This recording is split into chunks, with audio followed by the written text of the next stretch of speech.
He FaceTimed me and I thought he was in a rental.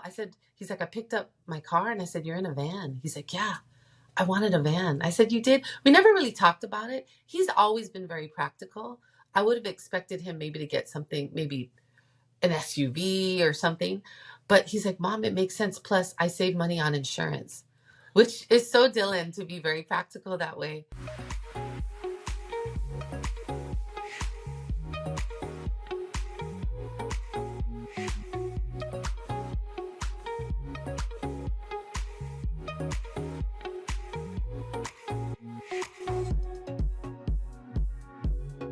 Welcome back, or welcome to Y Option. It's the holiday edition. That's right, Christmas, Hanukkah, everything days away, and the CFP inaugural weekend was just days ago. Jim Thornby, I am Yogi Roth. Today's guest, it's a phenomenal one, especially for the holiday season. Dory Gabriel, the mother of Dillon Gabriel, joins the show from Hawaii as the Eddie is going, the iconic Eddie Classic, which is, the waves have to be 100 plus feet to be pumping at Waimea Bay. So there's a lot to talk about in that regard. But Jim, first off, how are you, my man? I'm good. Well, I mean, you rattled off some of the holidays, but based on the weekend, obviously you kind of skipped over Festivus there because the airing of the grievances was heavy this weekend. Was very heavy from college football fans. It made me think, like, do people actually like college football? Because the amount of complaining that was going on about everything. I mean, it was just like, were the games as close as everybody wanted them to be? No. Is that actually reflective of how all the other CFP games have kind of been in the past? Yeah, kind of. Like, the blowouts are no stranger to postseason play. I mean, you kind of get the. Sorry, I'm just jumping right into this here. Yeah, we're going. Yeah. Let it rip. Here we go. Sit back. But it's like, this is what you get in the postseason. The better teams show themselves. And I think it was just kind of this, everyone's already, we're probably not even at halftime of the Indiana Notre Dame game. And people are saying how the playoff is a disaster, and they need to change this and they need to change that. It's just like, can we not even at least get through a couple of the games to kind of like get a bigger picture of how everything is? And I also don't even think the games were as bad as the scores would indicate. I mean, the play wasn't great in some of these, but the games weren't, the games were maybe one or two plays, all of a sudden, a turnover here that kind of snowballed some things. So I don't know. It was just kind of funny just hearing everybody complain. And, it's just like, it's college football. Like, enjoy it. Like, this same weekend last year, the weekend after the Heisman, was just a bunch of random bowls that no one really cares about. People will watch because people will put, if it's college football on, people will have the TV on, even if it's just their background noise. And it'll the most random bowl game you can think of will still get a million viewers. But, like, I'd much rather watch these four games with these teams than, some random bowl in the middle of Mississippi or in the Bahamas or what have you. Yeah, well, don't worry. Those random bowls get going later today. Yeah, so they're still happening. They're still happening. I had a couple takes. So as we referenced in our newsletter in advance of these games, I was going to live thread the games. So I was on all the social medias all game. I had X, I had Threads, I had Instagram pulled up, and I'm just going to town. And it was the first Saturday that I've been at home since early July, since pre-Big 12 media days. So I just sat back and, as I referenced, like, did some yard work in the morning and then just had the day and just watched. And you're right, because the dialogue, not only on those platforms, but to me, it spilled over at times into the games, which I get it. And blowouts are hard as a broadcaster. Like, you're going big picture if you're a blowout. You've got graphics ready. You got storylines. But at the end of the season, when, like, there is, the fact of lose, go home, win, advance. I get it. Like, I get as a broadcaster, you're probably going to go there. But it felt like a lot of studio takes were happening on the broadcasts. And that is something that I've never necessarily been a huge fan of. Because I just think, to your point, there's so much to celebrate. Like, we could light up Indiana, But I could also say that, like, to your point, if they throw a touchdown on that first drive, like, who knows? Like, is that a different game? We could light up SMU. That Xavier Watts interception like changed the whole tone of everything. No doubt. Like, you could light up SMU, but if they don't throw those pick sixes, like, they're moving the ball at a decent clip. Like, is it a different ball game? Like, I think we saw teams that weren't used to huge stages really struggle on those stages. I think that's a fair assessment. But to say that, other teams, like whether it was Ole Miss, we all seen the arguments, like, should have gotten in. Like, I just felt like it wasn't appropriate for the time. Now, would I make an argument that, like, should we be having Ohio State, Oregon right now in the quarterfinal? To me, that's a national championship game. Like, I think that's a fair discussion around seeding.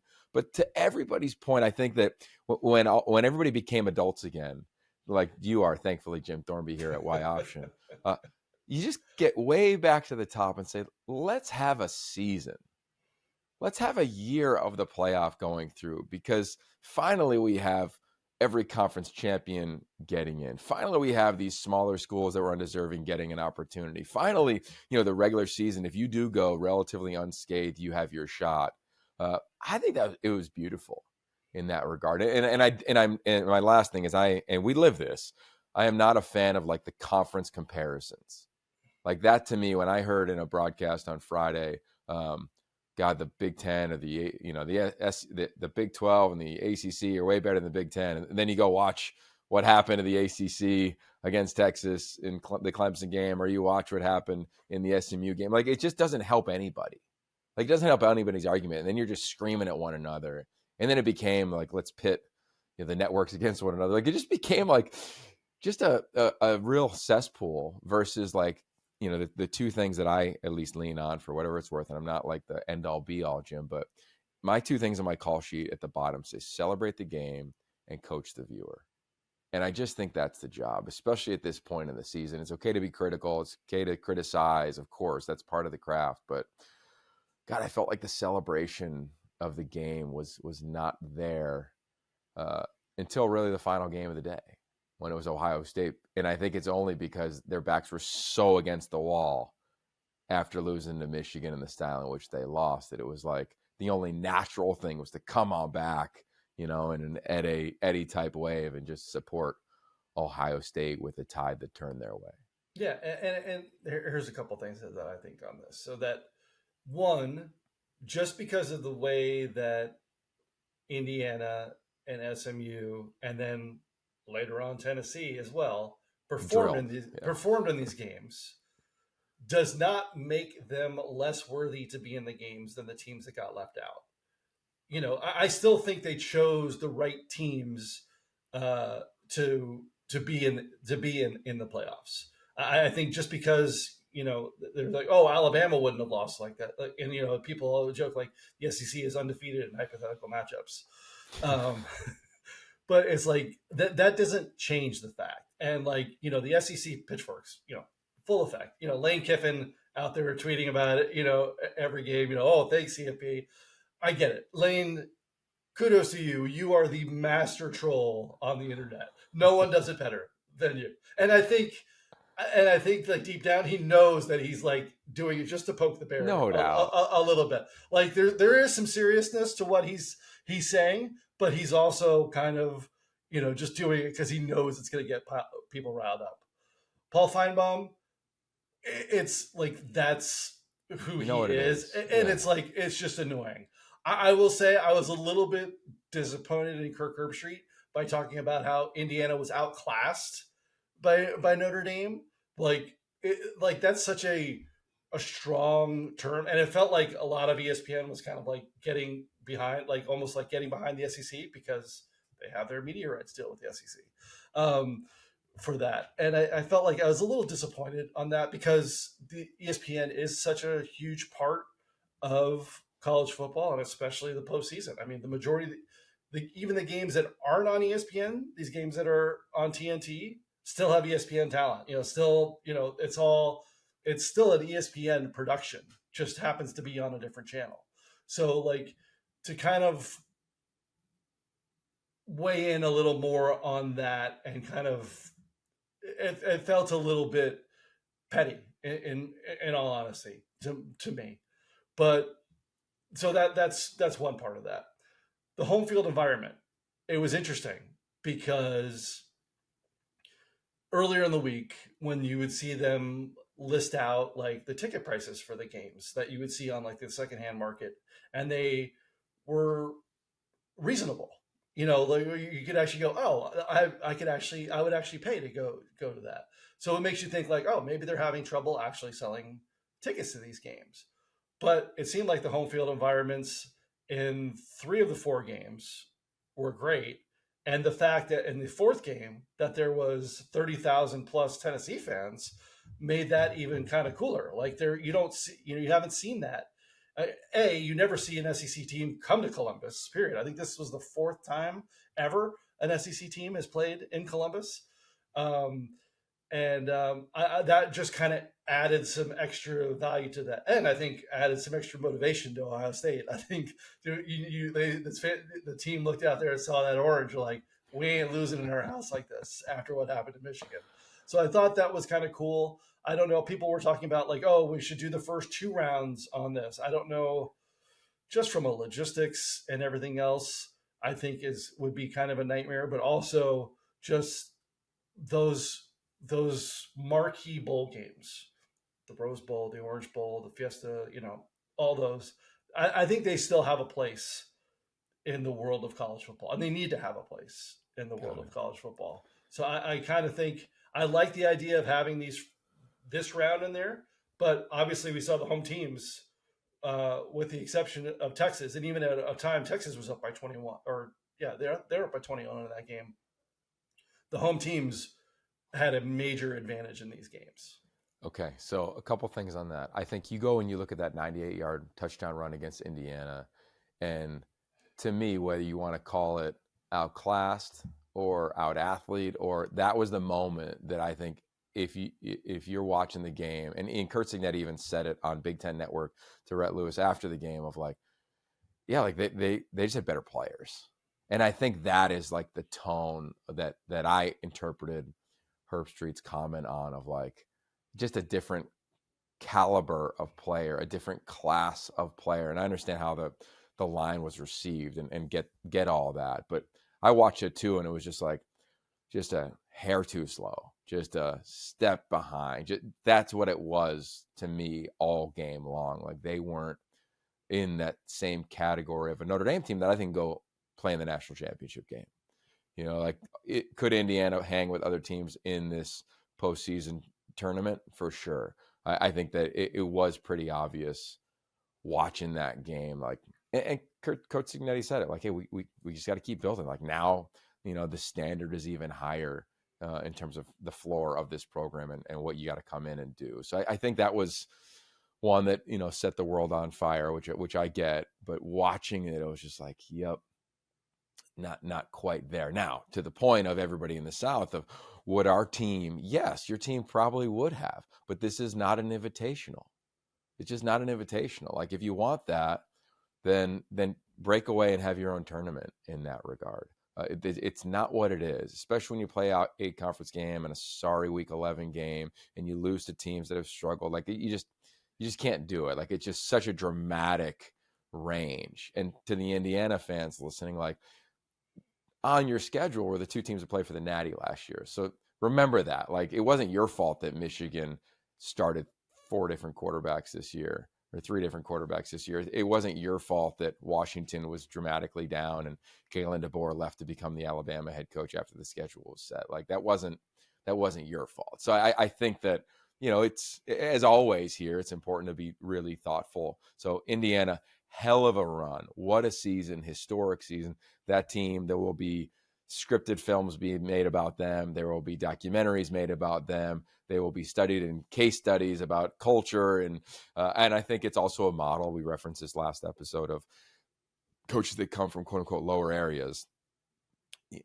Are you bringing your team with you? Keep an eye on Wake Forest. That's all I'll say in that regard. Like, do a bunch of guys come from Washington State? I don't know, but I think it was a good model. I think when I look at Penn State, Jim, I think that they look the part that we expected them to be all season. My only challenge with their game was that it should have been at night. Like, give me Thursday, Friday, Saturday night games. Like, give me I would have loved that just because I think the night environment was so epic. Like, seeing that stadium, I was like, it better start snowing. If not, it just kind of looks weird, and then especially turning into a blowout, it just felt like another Saturday to a certain degree because the game got out of hand so quickly. Good to see Clemson fight back and Cade Klubnik in his hometown. It was fun. We had both Cade and Quinn at the Elite 11 together. I loved seeing those photos of those two guys or the stories of their state championship game. So really well done, I thought, on the broadcast in that regard. And then Ohio State. I will say this, and I put it out on social last night. They looked the best they looked all season. All season, folks. They played a Purdue team. I think it was 0-0 after the first quarter. It was a Northwestern team. They were down 7-0 after the first quarter. We all know what happened in the Michigan game. But my point, they played Michigan State, and it was a tight game in the first half. Like, the point being, like, this was a rout of Tennessee. It was a rout, man. They got after it offensively. Chip Kelly in his bag all game long. First play of the game, they're attacking the perimeter. Everybody was screaming and yelling, perimeter, perimeter, perimeter, get the ball in the perimeter against Michigan. They did it from the very first snap. And I thought Will Howard, props to him. And here's the thought. We talked about this many times. Ohio State played tight. And I think anybody in that facility would say that against Michigan. And I think all year there's a version of them playing tight. They didn't achieve the first two goals that they had, which was beat Michigan, win a Big Ten title. Here comes the third one. I would imagine, and I thought it was really cool to hear Kirk Herbstreit. He was either the broadcast at the end or it might have been on Scott Van Pelt afterwards on SportsCenter. But he talked about, and he's connected there, right? One of his children are on the team. They showed him during the broadcast. He talked about how there was this players-only meeting that was like a vent session and a call-out session versus a love session. And I just, from being on undefeated teams before or being on teams where like there's so much pressure, and we've done this now for a while, like there's a moment where it pops. And when it releases, like you can be at your best. And it felt like their shoulders dropped in this game. And they were like, we don't need to live up to anybody's expectations. Best roster in college football since SC in 05. Who cares anymore? Best team in the history of modern college football because of $20 million. Who cares anymore? Blah, blah, blah, blah, blah. That's what they look like. They look dangerous. They looked all the part of what we all thought they'd be to kick off the season. And I couldn't help but imagine, here we go at the Rose Bowl, the place Chip Kelly called home, against the team that made Chip Kelly the man that he is. On New Year's Day in a Big Ten old school Pac-10 rivalry, if you will. Both teams in the same league. Best game of the season they played against one another, at least top three. And we get it again. So that's my long-winded way of giving a recap and also just jacked to get to the Rose Bowl. Ready, set. Use French fries to go. Yeah, oil from French fries. Turn yesterday's leftovers into today's fuel. More power, lower emissions. 76 renewable diesel fuels all the ways you go, go, go. When you take away from this weekend, and obviously there was a lot of people, not only complaining about, who was in and who wasn't. There was a lot of criticism of the format. I'm curious on your take on this, because when I look back on it now, I have honestly zero issues with what the games were this weekend, what those four, who those 8 teams were that played this weekend, and where they played this weekend. As far as the home team, people were saying, "Oh, they should just get rid of the seeding, the seeding altogether, and just do the top 12, or you can still get the conference champions in, but they don't get any advantage in there." I think there's still, to me, value in the buys for the conference champions. I think they make. Now, if you don't like having the conference championship games altogether, that's a whole different conversation. But and I think with the amount of money that those bring to the conferences, those aren't going anywhere. So let's kind of put those two together, those two kind of thoughts together there. So I think that they should still keep those buys for those teams. Now, if they decide then to maybe reseed after this weekend, so that you get, you would still have, Oregon, ASU, Boise, and Georgia would have still all gotten buys this week. But if you now don't think of them as the top 4 seeds, you just get them as the 4 buys because of their conference championships. And then now do it by the rankings. You would be looking at the next round being, the number 12 ranked ASU and number 1 Oregon. Number 9 Boise versus number 2 Georgia. Number 6 Ohio State versus number 3 Texas. Number 5 Notre Dame versus number 4 Penn State. I'm cool. I would be cool with that. Now I know, like, from a ticketing and logistics and all the rest of that, stuff, you wouldn't be able to say, like, Arizona State fans, even though they would have had a bye this week, they wouldn't know where they were playing until the end of the games on Saturday night. So from a travel, from a ticketing, from a fan perspective on that, that would make all of this a little bit more difficult. But would they make these other games maybe a little bit, quote unquote, more fair? Like, to your point, like, maybe Oregon and Ohio State are the 2 best teams in the country, and they're going to play each other here in the Rose Bowl.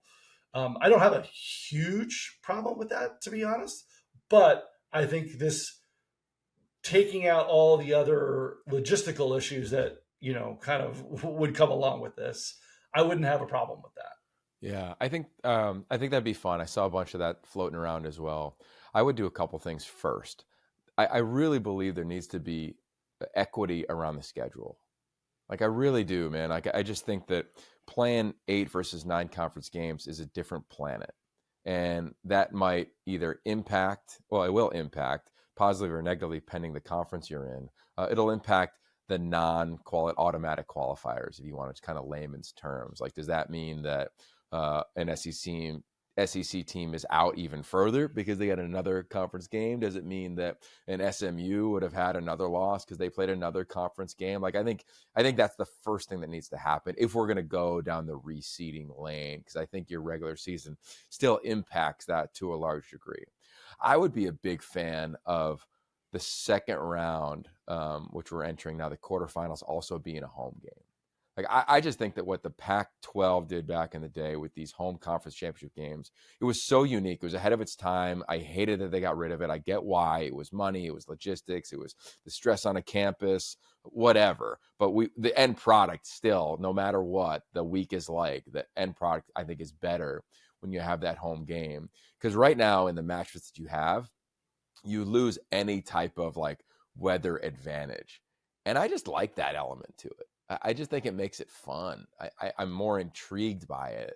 In addition to, I am open to the reseeding thing. I think the conference championship should still earn a bye. I think, why would you have the game? Right. Why do you have the game? And we know why you have the game. You have the game because of the ratings and the cash around those games. I'm okay if you eliminate that game as well. I'm okay with that. Like, you eliminated that game, and right now we just played the quarterfinals, and everything has moved up a week.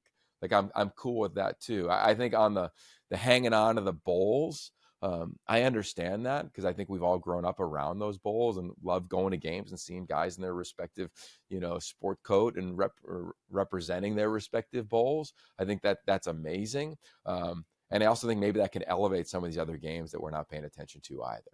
Right. So I don't think you get rid of them by any stretch, but the CFP was able to operate with only 2 games in a national championship, and they had a round robin of those bowls. Like, would it be cool if Alabama and Michigan were playing in the Peach Bowl? I'd be cool with that. Like, I don't care what you call it. Like, it's still gonna be a great game. So that's kind of where I would net out in that regard. I do think that it is going to be pretty cool to watch, though. Like, I'll say this, like, based on the matchups that we currently have, like, there's still the intrigue of, like, ASU Texas, right? Like, Arizona State's going to get no respect in this game. And it's not like Texas has been world beaters. And they didn't just go beat, like, a great Clemson team. They beat a team in Clemson that's really good.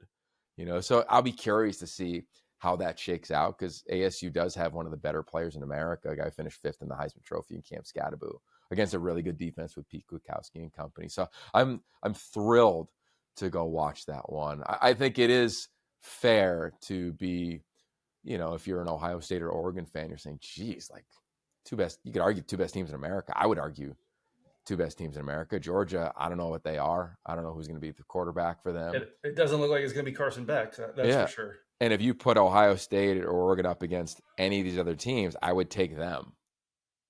I mean, they beat them. They beat Penn State, right? Like if they were number 3, which to me they would be right now.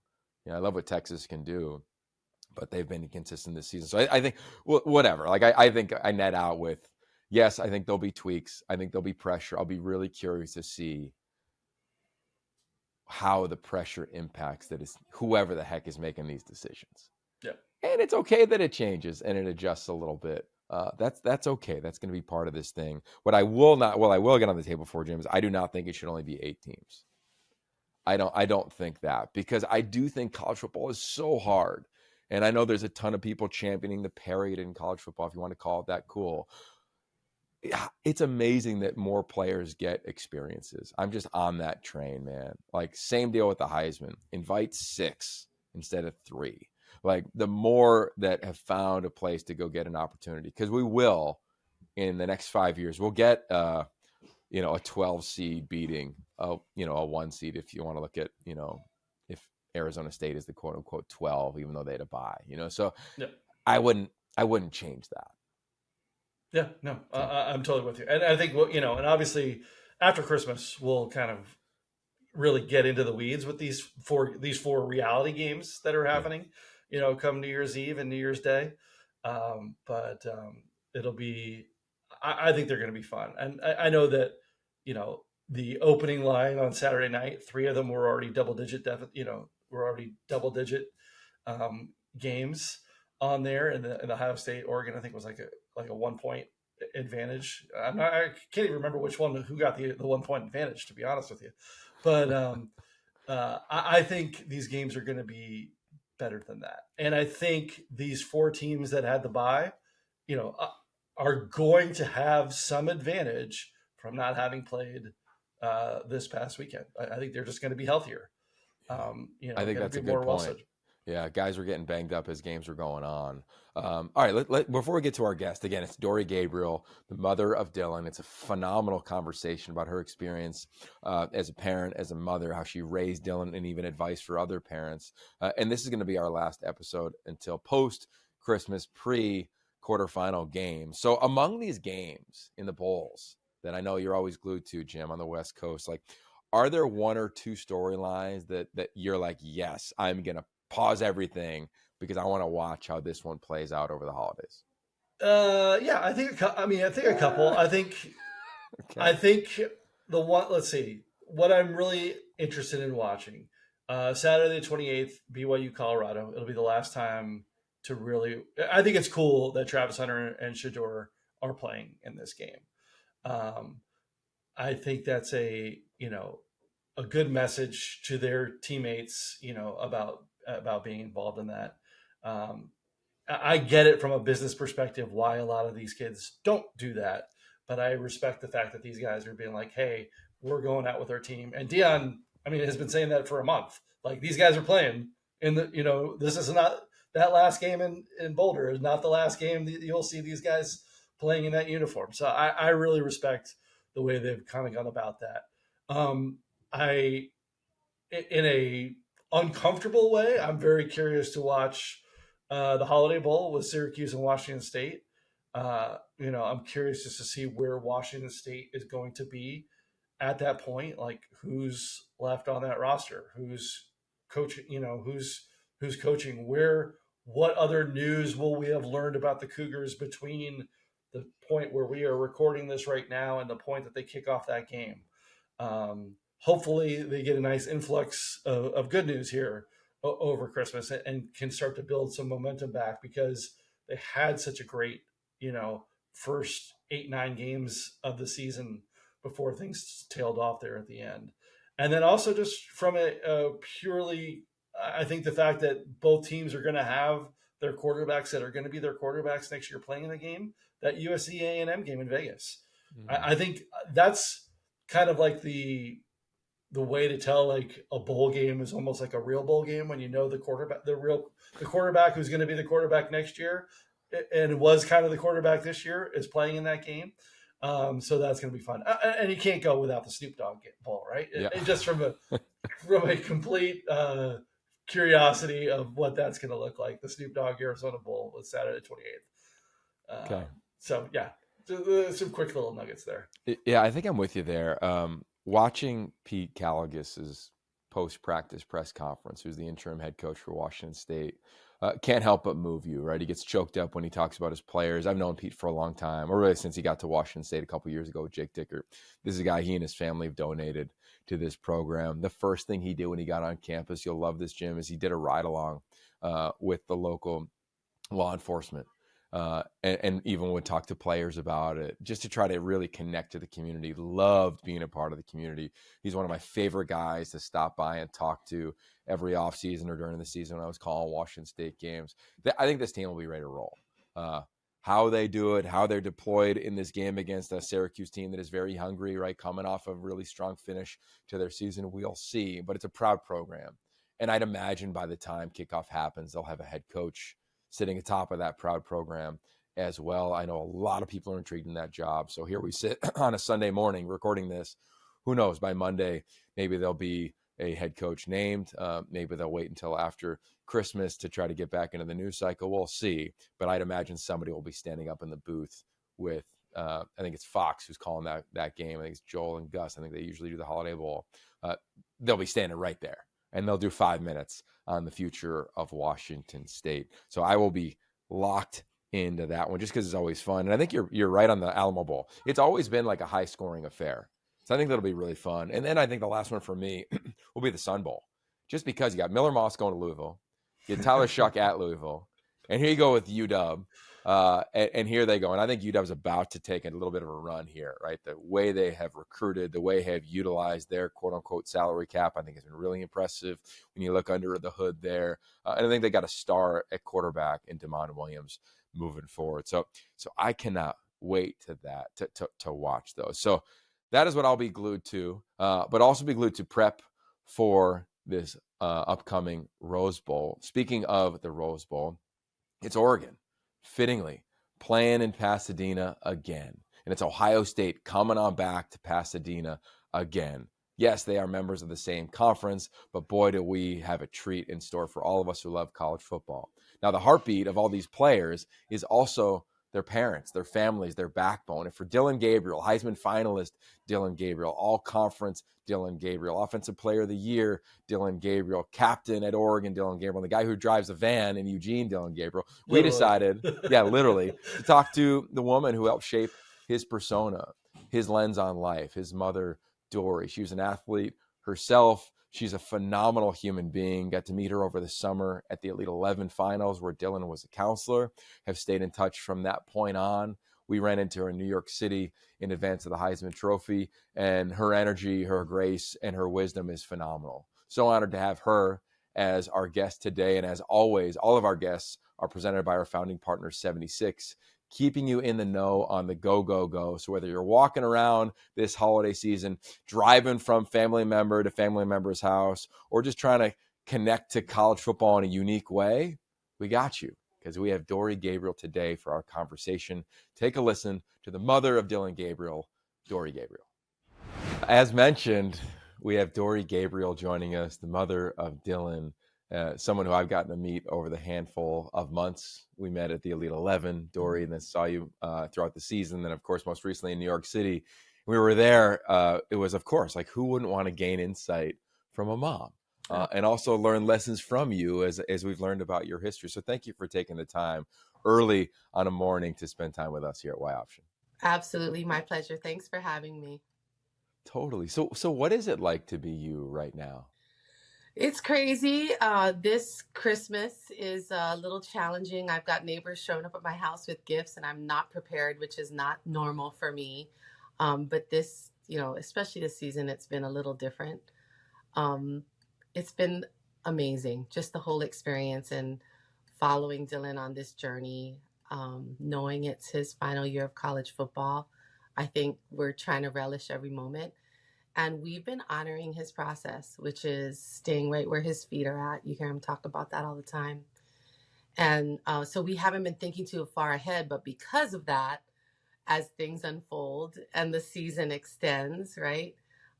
We've had to line up flights uh, for New York, line up clothes appropriate for the weather and for the dress code. So it's been challenging but fun all at the same time. And just when I start complaining, my twin sister will be like, "Okay, stop.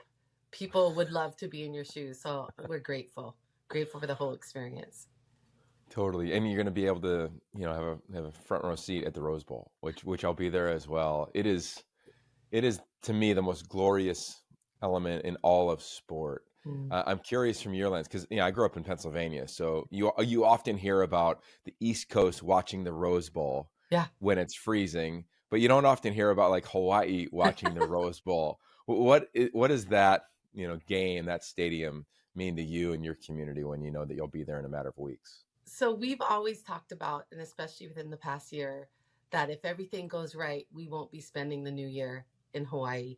And I cannot tell you, I don't believe I have. I haven't spent any New Year's away from Hawaii, and that's a big deal, like not being here. So everything went well. We're flying to LA. We're going to be at the Rose Bowl. Um, it's exciting. I love that it's going to be warm. I love that he'll be feeling more in his element with the warm weather. I watched some of the games this weekend. Oh my gosh, I can't even imagine. Indy was cold, but we had the dome, right? Probably the coldest game we played in was, I would say, UW at home in Autzen. So I think with the time difference, it makes it easier for people to watch because normally you have to get up at the crack of dawn to watch a game here in Hawaii. But our first experience was this game at UCLA, and that was so much fun. So I love that I'm familiar with the Rose Bowl. I'm a fan of the whole experience. Parking on the lawn, which somebody told me was it a golf course before? I don't know what it was, but I love it. So I feel like the warm weather will be in our favor. And I'm excited to see the parade. And the Gabriel clan and friends will be 40 strong. So we're excited.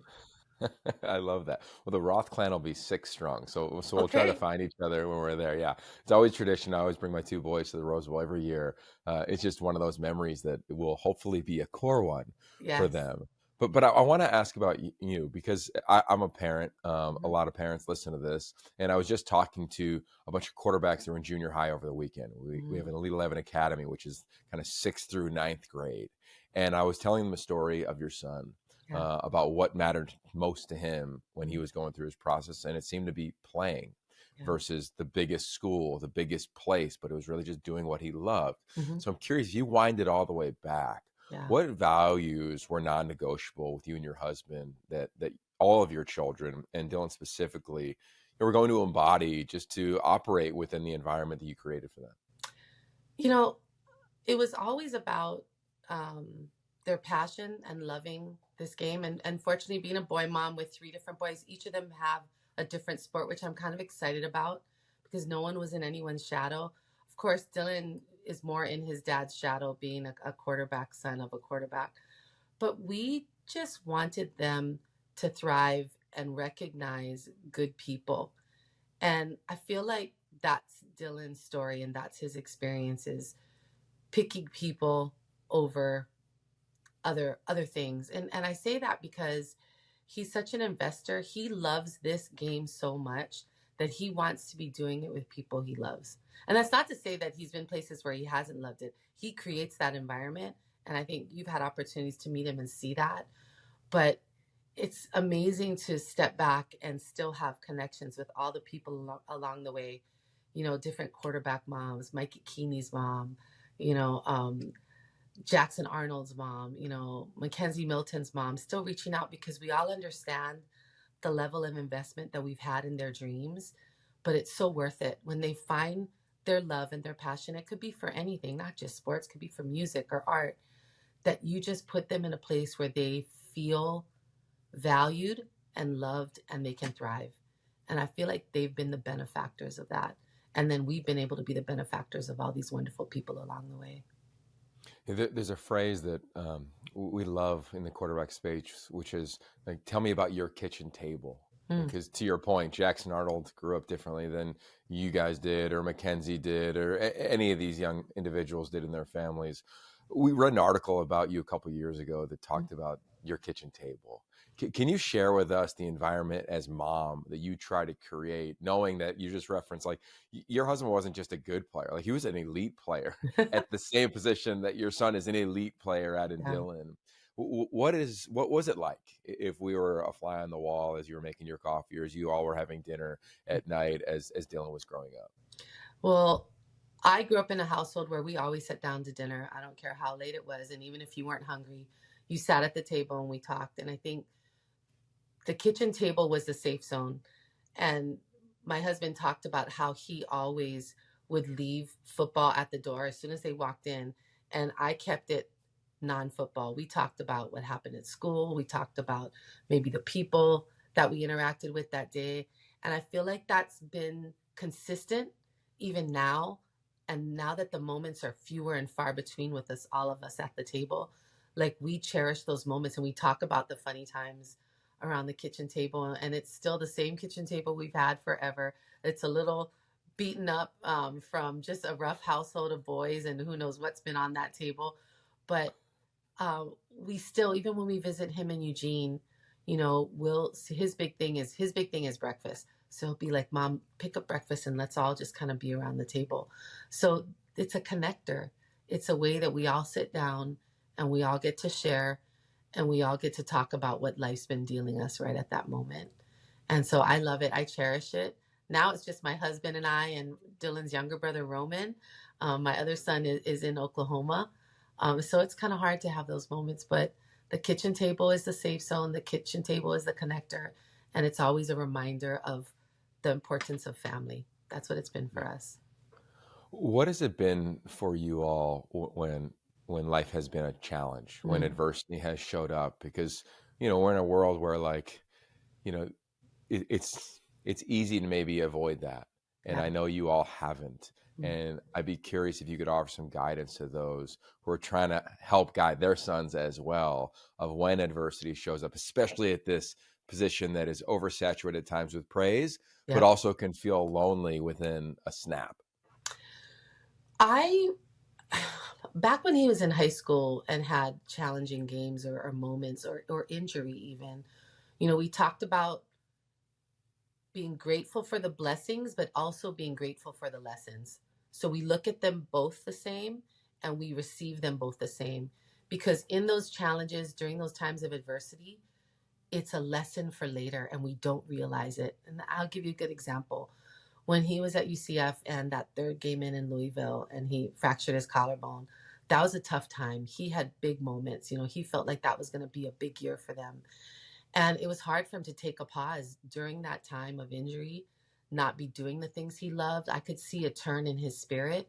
And then we talked about how, you know, for whatever reason, God's plan was for him to take a break at that moment, whether he wanted to or not. And the blessing now, years later, is he had this extra year of eligibility, and look where we are. So sometimes in the moment, we don't understand it, but I feel like we have to explain to our children the importance of receiving both. There's a reason. And if you miss the lesson, you miss the blessing later on. So it's always been blessings and lessons. Same grateful heart for both. Wow. When you were told that he was thinking about going to Oregon, when you guys sat down and you had that conversation, whether it was over a FaceTime or hopefully over a breakfast or over a meal, how did that land on you? And I'm curious, you know, I'm sure you knew of Marcus, right? And his legacy there, but I'm curious as a parent, when he said, "Hey, I'm thinking about going to that place in Eugene, Oregon." Yeah. What was the response? You know, of course, as a mom, I'm thinking logistics. You're going to move again. Like, I was more worried about how are we going to get you from A to B. I wasn't thinking X's and O's. I wasn't thinking about the work or challenge ahead.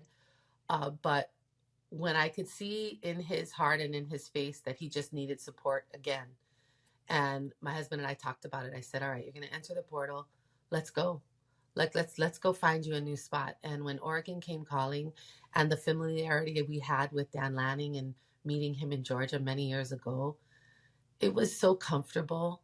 Coach Dan has a way of just connecting. And from the moment we had that first phone conversation, it felt like it was the place he needed to be. Now, add on the fact that Marcus has history there, and we have another island boy who understands what other island boys are looking for. You know, his mom and I have become good friends, and she was just like excited. And of course, you know, the coconut wireless goes around, and she's texting me, a little birdie tells me you're going to be visiting Eugene. And so she was so excited for us, and she just said, it is a place that Marcus calls home, enough that he bought a home there. And she said, I know you're going to enjoy it there and love it for him. And we have, as much as it's been his shortest stint, it's been his greatest sense and place of home. And that I've been excited for him with that. So much so that when I go there, I feel at home. That's how much he's entrenched himself there. Yeah, I can hear my parents, specifically my mom, saying the thing she misses the most is pregame, in the game, and postgame with the parents. Yep. With the parents, like the bond. And you referenced you guys haven't been in Oregon for 6 years, you've been in college football for 6 years. Yep. What have the other families done to you as someone that prioritizes family at such a high level? Well, the other families have been just such a great sense of support. They have become an important part of our pregame, whether it be phone calls from parents and families or texts. And then the new families we meet along the way, it's been amazing. The Fergusons, you know, meeting the Nixes. It's been such a great journey. Uyangalales, you know, just, it's so funny how while football connects us, the bond is deeper because we have this love and deep appreciation for the journey. And we're all taking this journey together. And that's what's so neat is what happens next level. I get to watch all these nephews that I've met along the way. And I have many teams on Saturday and now Sunday to watch. It's so cool. Yeah, I can only imagine the text threads that you're going to be on from like Orlando to Norman to Eugene. Who knows? You have a degree in communications and media studies. When we went back and researched you, I mean, Dillon is one of the best communicators that I've seen in my career. Have you talked to him about that? Is just something naturally that he gleaned from you, or are you like Professor Dory as well? No, that's so funny you say that because early on we were so hypercritical. We'd be like, Dillon, be careful not to use words you don't understand. And I would always get nervous and watch. But I think what has happened is he just knows who he is. He's 6 years in now. He knows what he's about. He's not afraid of questions. I think before he was, for not having the right answer. But I think what he's realized is it's not about having the right answer. It's about telling your story. And so he's found his most authentic self in this place and in this time of his life at 23. He'll be 24 soon. His birthday's soon. It's so exciting to watch him not be nervous and field questions and really be decisive about where he's at this point in his life right now. So I don't think it's come from any media practice. I think we've given him a lot of grief about it, but he just knows who he is. And so he can speak from his heart and from his soul. Yeah, I've noticed that since the first interview I did with him when you and I first met over the summer and the countless ones we've done since then. He is just the way about him. Surprise for you when he showed up and his way was to get a van instead of something a little more fancy when he got to Eugene? He FaceTimed me and I thought he was in a rental. He's like, I picked up my car and I said, you're in a van. He's like, yeah, I wanted a van. I said, you did? We never really talked about it. He's always been very practical. I would have expected him maybe to get something, maybe an SUV or something. But he's like, Mom, it makes sense. Plus, I save money on insurance, which is so Dillon to be very practical that way. And so we rode in that van ever since. And he's proud that it has monitors behind it. The other players give him grief for his playlist. It's so funny. I'm not surprised. Yeah. I love that. We wrote in it as well before the Idaho game. He took our crew around for a little segment that you could check out on our YouTube channel in time. I saw it, yes. That's awesome. It's so rare that we get a parent to come on this show. We're so grateful for that. And it's so rare that that parent also gets to experience what I think is the most unique experience in sport, which is going to the Heisman Trophy. Yeah. I went back in the day when Reggie Bush won it, when I was coaching at USC. Yeah. I was there when Marcus won it, when others lost it. Was there this past weekend where we saw one another. What is it like through the lens of a parent to watch your son be up on that stage? I think we had always hoped, I know as he put his body of work together this season, that it would be close. And again, staying in the moment with Dillon and being ever present, we waited until that Monday after our big championship weekend to hear the names of finalists. And I was just so relieved because I feel like his body of work sometimes has been underestimated because of his size, 3-star from Hawaii. Like we could play it back, but I feel like that's driven him to prove to himself, not to others, that he's worthy of this journey. But as a parent, to be there in New York with other amazing players, Travis Hunter, Ashton Genty, and Cam Ward, it was a complete honor.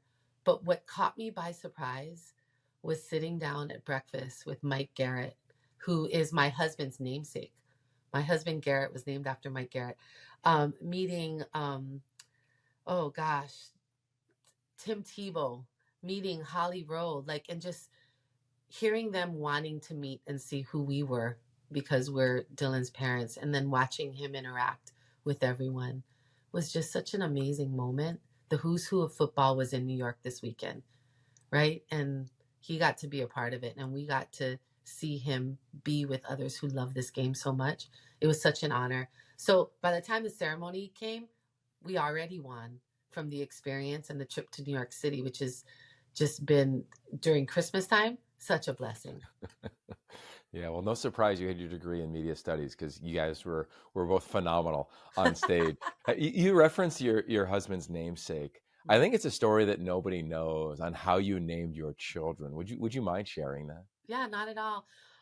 So I know my mother-in-law named, my husband after football players, so we kind of followed suit. So our oldest son was named Garrison after Garrison Hurst. And then Dillon was named after Corey Dillon, which is funny because they were running backs. But when our youngest son was born, we were kicking around names. And at the time, I'm a basketball fan too. So Pat Riley. But for whatever reason, when he was born, I saw his face and his strength. And so I said, I love the name Roman. Let's name him Roman Gabriel. So the common theme is football. And the other common theme is that their names all end with an N. I wanted that to kind of go through. And so, here we are with our football gang, if you will, of names. I love that. Okay, before we cut you loose, and we know you have a busy day, appreciate you spending time all the way from Mililani Yeah. to here. When you think of the journey that you have been on, Mhm. and then that a parent's job at times is to try to stay. I can remember my father telling me this before I became a dad. Like, just stay a half a step ahead of them. Just try to stay a half a step ahead of them. And in this recruiting world, in this transfer world, it can be hard. And I see a lot of times, at times, parents trying to help, but sometimes harming, sometimes stepping on, opportunities that might have been the best ones for their children. And I've ton of empathy. Like, there's no blueprint to do this. What might you say to parents that are kind of going through it right now, whether it's high school, or junior high, should we hold our kid back? If it's high school, he hasn't played yet, should he transfer? You guys changed high schools. Mhm. Should he in college change again, even though there's another quarterback in the room? What might you advise to those that are on this path and looking for outlets like yourself to help guide them into the unknown? I think my biggest advice is to really listen and watch your child, because sometimes we want to make decisions for them, but ultimately they will need to have ownership of that decision, whether it be to stay, whether it be to go, whatever that decision might be. And the other thing, I think, as a mom, you say staying a step ahead, and a lot of it I've realized only now, is that comes from love and wanting to protect their heart for disappointment. And I think what I've learned is disappointment is going to happen. And what you have to do is lean in, but also back off, because there's so much learning in that process of disappointment, because they start to figure out who they are, how much they love this game, and they start to problem solve. But if you try to clear the space for them too much, they don't trust their instinct. And that's what's so important, is for them to build instinct, to recognize good people, to trust the decisions they make. And I've also learned that And Dillon says this, and I love it. Winning is hard. It's not easy. Life is hard. And I think the sooner we come to the realization that that's the way it's going to be, that they figure life out.